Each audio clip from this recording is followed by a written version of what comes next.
What is up everyone, this is Mr. JP Trades and today is our first day back on Forex trading. So start tayo ulit ng day trading natin sa Forex.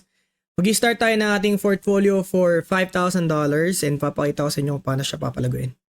So ngayon ang pumapasok pa lang is yung kalahati ng ating deposit. And ito yung first trade natin ngayong araw.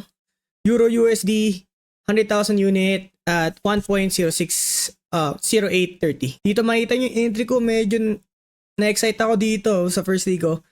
Sa baba siya lahat ng MAs ko, so parang mali yung pasok ko dito. Ayan, bumababa na siya.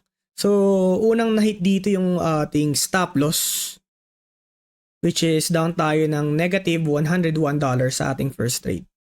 Then nagantay tayo ng tamang entry point. Fast forward, mga ilang minutes lang din yan. Pumasok tayo ulit, Euro USD naman. Ayan, dito kasi na-break na yung 25 MA, so yun naging bias natin para maging long.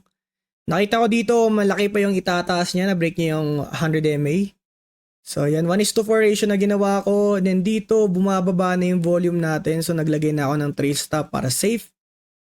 Pa-preserve natin yung gains, and na-hit na yung trail stop natin. We made $217. Less mo yung talo natin kanina sa first trade natin, which is $101, and we still made $116 today sa ating first day ng trading Forex.